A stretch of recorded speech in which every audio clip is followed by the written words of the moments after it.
आधुनिक विश्व के इतिहास के अंतर्गत आज हम पुनर्जागरण के बारे में पढ़ेंगे। पुनर्जागरण का अर्थ, उसकी प्रकृति, उसका कला, साहित्य और विज्ञान पर प्रभाव के बारे में देखेंगे। रेनेसां मूलतः एक फ्रेंच भाषा का शब्द है जिसका शाब्दिक अर्थ पुनर्जागरण है। सर्वप्रथम इटली के लेखक वेसारी ने 16वीं शताब्दी में भवन निर्माण कला, मूर्तिकला आदि में क्रांतिकारी परिवर्तनों को रेनेसां शब्द से संबोधित किया था। 18वीं शताब्दी में फ्रांस के विद्वान दिदेरो ने अपने एनसाइक्लोपीडिया में तत्कालीन विश्व में नवसृजित कला तथा साहित्य के लिए रेनेसां शब्द का प्रयोग किया था। तो सामान्यतः यूरोपीय इतिहास के संदर्भ में 13वीं से 16वीं शताब्दी का काल पुनर्जागरण के लिए सर्वाधिक महत्वपूर्ण माना जाता है। आधुनिक युग का आरंभ भी यूरोप के पुनर्जागरण से माना जाता है। 14वीं-15वीं शताब्दी से यूरोप में जिस नई धारा का प्रवाह शुरू हुआ, विशेषतः साहित्य और कला के क्षेत्र में, उस पर प्राचीन यूनान और रोम की सभ्यता की पुनर्प्रतिष्ठा का काफ़ी असर था। फिर भी बहुत सी बातें सर्वथा नई थी जिनका प्राचीन यूरोप से कोई प्रत्यक्ष संबंध नहीं था। पुनर्जागरण में कुछ जो है यूनान और रोम की सभ्यता से प्रभावित थी और कुछ उसमें बिल्कुल नई बातें थी। पुनर्जागरण वास्तव में एक बुद्धिवादी एवं उदार सांस्कृतिक, धार्मिक, सामाजिक, आर्थिक तथा राजनीतिक विचारों का आंदोलन था जिसमें वैज्ञानिक जिज्ञासा की प्रवृत्ति, कला और साहित्य में मानवतावादी भावनाओं और संवेदनाओं की अभिव्यक्ति को केंद्रीय स्थान प्राप्त था।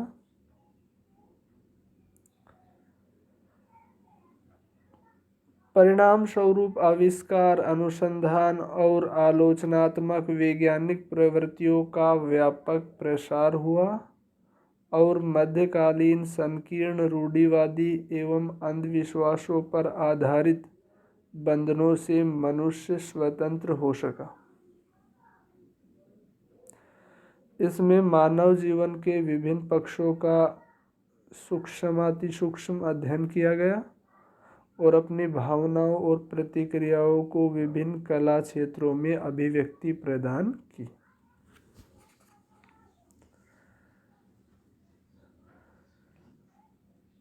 हेनरी लुकास का पुनर्जागरण के बारे में मत है कि पुनर्जागरण से आशय है मध्यकालीन विचारों के तरीकों में परिवर्तन से।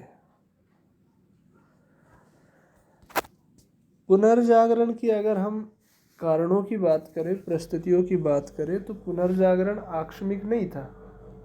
यह तो अनेक घटनाओं तथा विचारों के परस्पर संपर्क तथा आदान प्रदान का सामूहिक परिणाम था।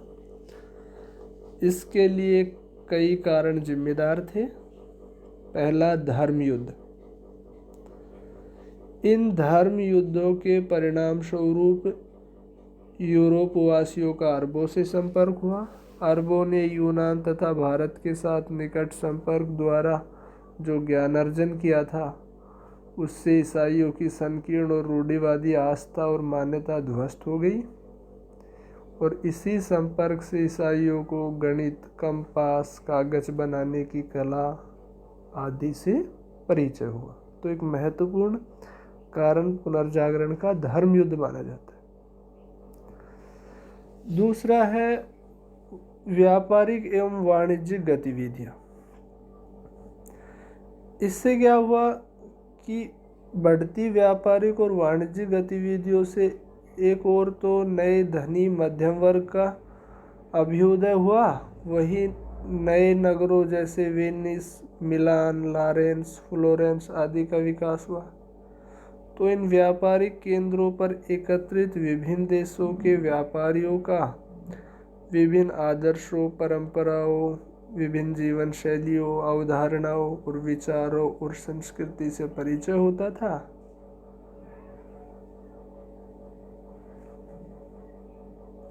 तथा विचारों और भावनाओं का परस्पर आदान प्रदान हुआ। और जो संपन्न व्यापारी वर्ग था, उन्होंने कलाकारों और विद्वानों को कला के विकास एवं ज्ञान अर्जन के लिए प्रोत्साहन दिया। इसी प्रकार कुस्तुनतुनिया पर तुर्कों का आधिपत्य जो हुआ 1453 ईस्वी में, ये भी एक महत्वपूर्ण घटना मानी जाती है। इस पर अधिकार होने के बाद, कुस्तुनतुनिया पर तुर्कों का अधिकार के बाद हजारों ईसाई विद्वान, दार्शनिक, कलाकार इटली एवं पश्चिमी यूरोप के अनेक देशों में चले गए और जाते समय अपने साथ जो है प्राचीन रोम, यूनान का जो है साहित्य और चिंतन पद्धति भी ले गए। इससे पश्चिमी यूरोप के युवा वर्ग को नवीन चिंतन और ज्ञान की खोज में प्रेरणा मिली। इसके अलावा यूरोपीय देशों को पूर्वी देशों से व्यापार के लिए सामुद्रिक मार्ग की खोज के लिए बाध्य होना पड़ा। इसी क्रम में 1492 में कोलंबस ने नई दुनिया की खोज की और 1498 में वास्को डी गामा आशा अंतरिप होते हुए जल मार्ग से भारत पहुंचा। कागज एवं मुद्रण यंत्र। 13वीं शताब्दी में मंगोलों के माध्यम से यूरोप ने कागज निर्माण कला का ज्ञान प्राप्त किया।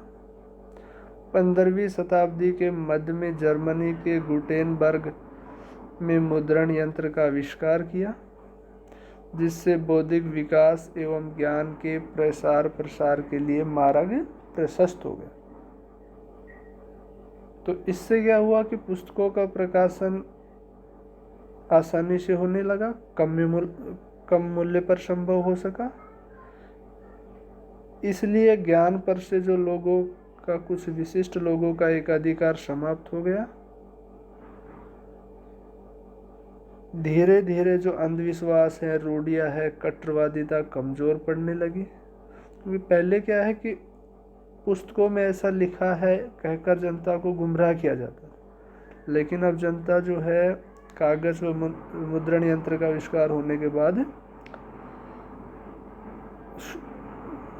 स्वयं जरूरत पड़ने पर जो जनता है वो पढ़ सकती थी कि इसमें क्या लिखा है और सत्यता से रूबरू हो सकती थी। विशाल मंगोल साम्राज्य, इसको भी पुनर्जागरण के जो है कारणों में माना जाता है, क्योंकि जो विशाल मंगोल साम्राज्य के संस्थापक कुबलाई खां थे, उसने विभिन्न देशों के विभिन्न विद्वानों, कलाकारों, साहित्यकारों को राजकीय संरक्षण दिया और उनके साम्राज्य में व्यापारिक गतिविधियां भी बहुत व्यापक थी। इसके परिणाम स्वरूप पूर्वी और पश्चिमी विचारों का आदान प्रदान हुआ।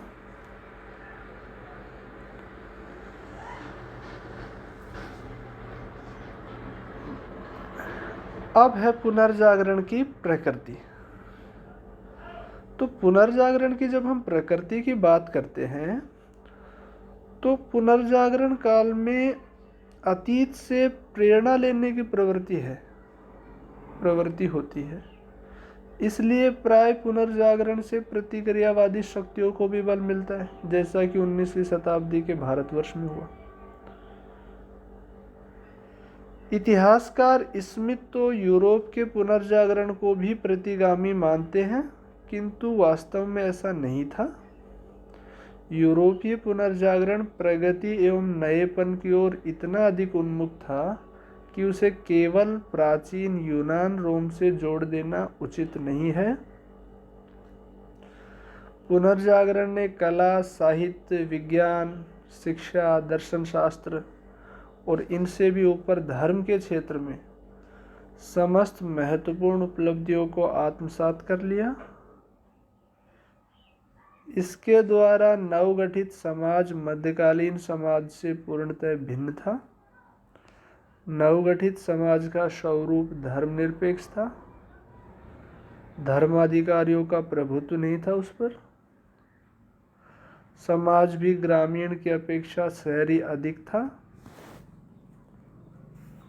पुनर्जागरण में जो है भौतिक जगत में आस्था, मानवतावादी भावनाओं एवं दृष्टिकोण का विकास, प्राकृतिक सौंदर्य में शाश्वत सत्य की अनुभूति तथा रूढ़िवादिता की अपेक्षा तर्क संगत बौद्धिकता आदि को महत्व दिया गया।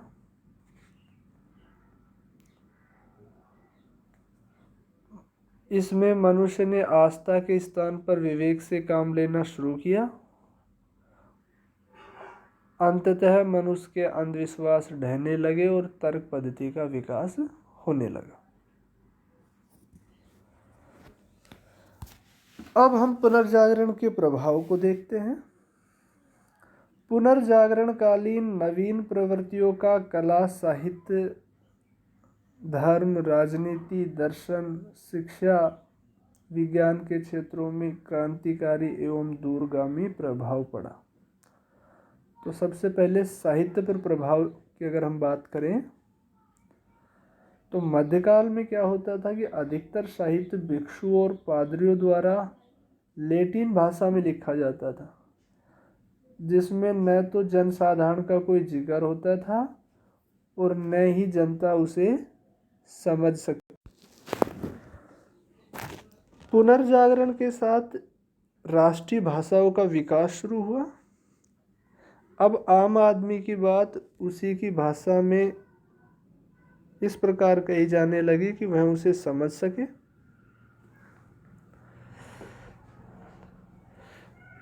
जैसे दांते ने अपनी कविता से, ऐसे ही पेट्रार्क ने अपनी जीवनियों, बोकेशियो ने अपनी कथाओं से इटालियन भाषा साहित्य को समृद्ध किया। मैकियावेली ने अपने राजनीतिक विश्लेषणों से इटली के वैचारिक साहित्य को समकालीन आवश्यकता के अनुकूल बनाया। मैकियावेली की जो रचना थी वो प्रिंस। ऐसे ही फ्रांस में जब रावले ने यह लिखा कि केवल मनुष्य ही हंस सकता है, तो साहित्य और विचारों की जो पुरानी संत परंपरा ध्वस्त हो गई।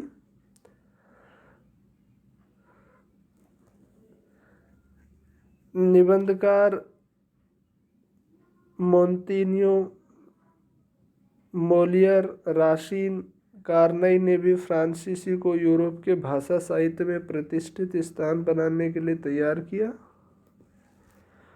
इसी प्रकार से इंग्लैंड में चौसर ने कैंटरबरी टेल्स को साहित्य का आवरण पहनाकर अंग्रेजी भाषा साहित्य को भावी उत्कर्ष के लिए तैयार किया। सर थॉमस मूर ने यूटोपिया द्वारा, फ्रांसिस बेकन ने शुद्ध मस्तिष्क और ज्ञान की प्रगति द्वारा अंग्रेजी को संवारा। शेक्सपियर के साहित्य ने तो अंग्रेजी भाषा को एक प्रकार से चरमोत्कर्ष पर पहुंचा दिया। शेक्सपियर के Othello, Macbeth, King Lear, Hamlet उसके अमर नाटक है। इसी प्रकार से जो है हॉलैंड, जर्मनी, स्पेन, पुर्तगाल आदि में भी इन देशों की भाषाओं में अनेक उत्कृष्ट साहित्यिक रचनाओं का सृजन हुआ। प्रमुख मानवतावादी एवं पुनर्जागरण के विख्यात विद्वान एवं साहित्यकार इरेस्मस की जो पुस्तक थी मूर्खता की प्रशंसा, इन द प्रेज ऑफ फूली, इसमें जो है युद्ध की क्रूरता, धार्मिक जीवन के कर्म कांडों की निरर्थकता, धर्माचार्यों की संकीर्णता और अज्ञानता, प्राचीन शिक्षा पद्धति की अपूर्णता, जो शासकों की जो धार्मिक जीवन के खोखलेपन, शासकों की जो धन लोलुपता पर इस पुस्तक में जो है व्यंग्यात्मक शैली में गंभीरता पूर्वक प्रहार किया गया है। इस तरह से यूरोप की भाषाओं का साहित्य पुनर्जागरण के प्रभाव में निखरा, उसमें मन और मस्तिष्क दोनों का विस्तार हुआ, उसके स्वरूप और अंतर्वस्तु को व्यापकता मिली और साहित्य चर्च की चारदीवारी से मुक्त होकर घर की बैठक और बाजार के नुक्कड़ पर आने को बेचैन हो गया।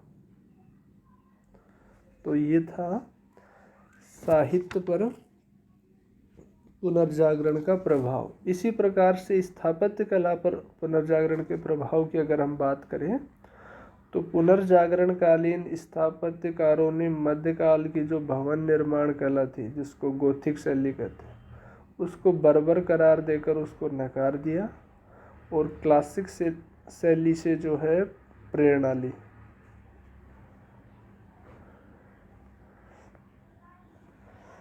और जो इटली के जो नगरों और चर्च में अपार धन एकत्र हो रहा था, इस धन की अभिव्यक्ति अथवा प्रदर्शन के लिए निर्माण एक माध्यम था और इस दौर में क्लासिक शैली का प्रारंभ पुनः हुआ, जिसे पुनर्जागरण शैली भी कहते हैं।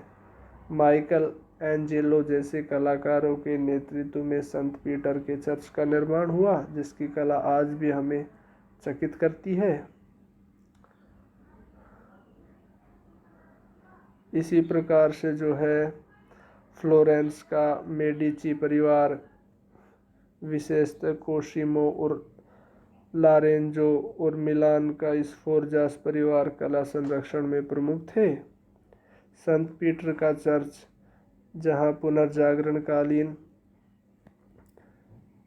धार्मिक इमारतों का प्रतिनिधि है, वहीं सामंतों धनी व्यापारियों ने भी किलेनुमा आवासीय महल बनाकर कला के सुंदर नमूने प्रस्तुत किए।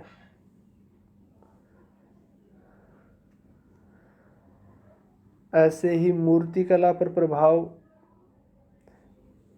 इस काल में लारेंजो गिबर्ती, डोनातेलो, माइकल एंजेलो जैसे महान मूर्तिकार हुए। उन्होंने केवल ईसा या मरियम की ही नहीं बल्कि समकालीन प्रमुख व्यक्तियों की, मतलब धर्मेतर विषयों पर भी मूर्तियां बनाई। इन मूर्तियों में माइकल एंजेलो द्वारा निर्मित डेविड की मूर्ति विश्वविख्यात है। तो हम कह सकते हैं कि पुनर्जागरण काल में मूर्ति कला भी जो है धर्म के बंधनों से मुक्त होकर एक व्यापार संदर्भों से जुड़ी। दोनों तेलों ने बच्चों की सहज मूर्तियां बनाई जो प्रकृति के अत्यंत निकट थी। इस प्रकार से जो पुनर्जागरण कालीन मूर्ति कला है, चाहे वो मूर्तियां अलग से बनाई गई हो या दीवारों या स्तंभ पर बनाई गई हो, पुनर्जागरण काल में जो विकसित नए सौंदर्य बोध, मानवीय संवेदनाओं और कलात्मक मूल्यों को जोड़ती है। स्थापत्य कला और मूर्ति कला की भांति ही चित्रकला पर भी पुनर्जागरण का अत्यंत प्रभाव पड़ा। मध्यकालीन चित्रकला न केवल धार्मिक विषयों तक सीमित थी, वरन उसमें प्रयुक्त रंगों और उपकरणों का चुनाव भी बहुत ही सीमित था और धार्मिक बंधनों के कारण मध्यकालीन जो चित्रकला थी वो एक अजीब सी उदासी और नीरसता दिखाई देती थी। पुनर्जागरण कालीन चित्रकारों ने विषयों का चुनाव धर्म से हटकर व्यक्ति और प्रकृति से किया और प्लास्टर और लकड़ी के पैनल के स्थान पर कैनवास का प्रयोग शुरू किया। तेल चित्रों की परंपरा शुरू हुई और शोक व चटक रंगों का प्रयोग अब व्यापक स्तर पर होने लगा। लियोनार्दो विंसी, माइकल एंजेलो,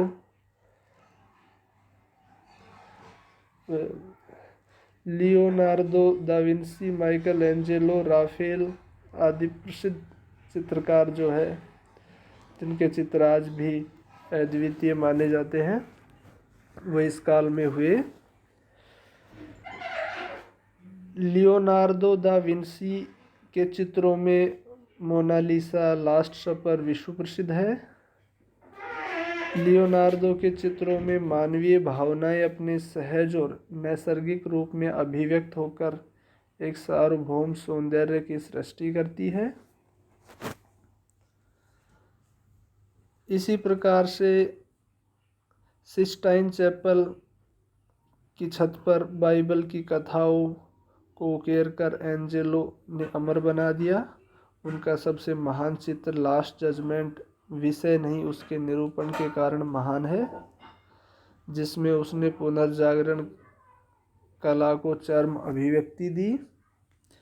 इस प्रकार जो राफेल के प्रसिद्ध चित्र है मैडोना, उसका दिव्य नारित्व अनुपम है। अब आते हैं राजनीतिक जीवन पर प्रभाव। तो पुनर्जागरण से पूर्व यूरोप का समाज पूर्णतः सामंतवादी था। राजा के अधिकार भी सीमित थे। नई परिस्थितियों में सामंतवाद बिखरने लगा। मध्यम वर्ग का प्रभाव बढ़ा। इसके सहयोग से राजा भी सामंतों से मुक्त होकर अपने शक्ति बढ़ाने में सफल हुआ और एक राष्ट्रीय राजतंत्र का विकास शुरू हुआ। इस काल में लैटिन के स्थान पर अंग्रेजी, फ्रेंच, स्पेनिश, जर्मन, डच जैसी भाषाओं के विकास के कारण भी राष्ट्रीय राजतंत्रों को शक्ति मिली। मध्यम वर्ग तथा राजा में परिस्थितिजन्य सामान्य हितों के कारण निकटता बढ़ने लगी। यद्यपि बाद में राजा और मध्यम वर्ग के अंतर विरोध बढ़ने लगे, जिसकी परिणति हम फ्रांस की क्रांति में देख सकते हैं। इसी प्रकार से विज्ञान पर प्रभाव। तो पुनर्जागरण काल में अभूतपूर्व वैज्ञानिक प्रगति हुई। अंग्रेजी लेखक फ्रांसीसी बेकन वैज्ञानिक दृष्टिकोण के संबंध में लिखते हैं कि ज्ञान की प्राप्ति तो केवल प्रेक्षण एवं प्रयोग द्वारा ही हो सकती है। यह प्रयोगात्मक वैज्ञानिक पद्धति इस युग की महान देन है। पोलैंड के गणितज्ञ खगोल शास्त्री कोपरनिकस ने टोलेमी के पृथ्वी केंद्रित सिद्धांत को ध्वस्त करते हुए सूर्य केंद्रित सिद्धांत का प्रतिपादन किया। इसी प्रकार से इटली के खगोल शास्त्री ब्रूनो ने कोपरनिकस के सिद्धांतों का अनुमोदन किया, तो रोम के धर्माचार्यों ने उसे जीवित जला दिया। जर्मन खगोल शास्त्री केपलर ने भी कोपरनिकस के सिद्धांतों की गणितीय गणनाओं से पुष्टि की। इसी प्रकार से इटालियन खगोल शास्त्री प्रकाश विज्ञानी गैलीलियो ने 1609 ईस्वी में दूरबीन का निर्माण कर उससे सूर्य, तारों तथा ग्रहों का अध्ययन किया और कोपरनिकस के मत की पुष्टि की। इंग्लैंड के महान वैज्ञानिक और गणितज्ञ न्यूटन ने गुरुत्वाकर्षण के सिद्धांत का प्रतिपादन किया, जो आधुनिक वैज्ञानिक प्रगति का आधार बना। इसी प्रकार से हॉलैंड के जॉनसन ने यौगिक सूक्ष्मदर्शी यंत्र का निर्माण किया। धातु विज्ञान में भी उल्लेखनीय प्रगति हुई। जर्मनी के एग्रीकोला ने इस्पात उत्पादन पद्धति का वर्णन किया। चिकित्सा विज्ञान में इंग्लैंड के विलियम हार्वे ने रक्त प्रवाह सिद्धांत का प्रतिपादन किया।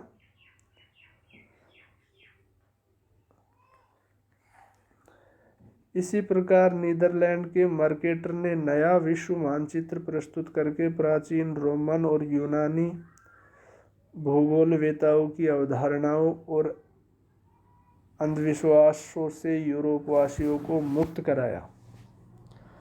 तो अंत में हम सारांश के रूप में कह सकते हैं कि मनुष्य की जो अंधविश्वासी और रूढ़िवादी अवधारणाएं ध्वस्त होने लगी और तर्क पद्धति, प्रयोग, संदेह, आलोचनात्मक दृष्टि का विकास होने लगा।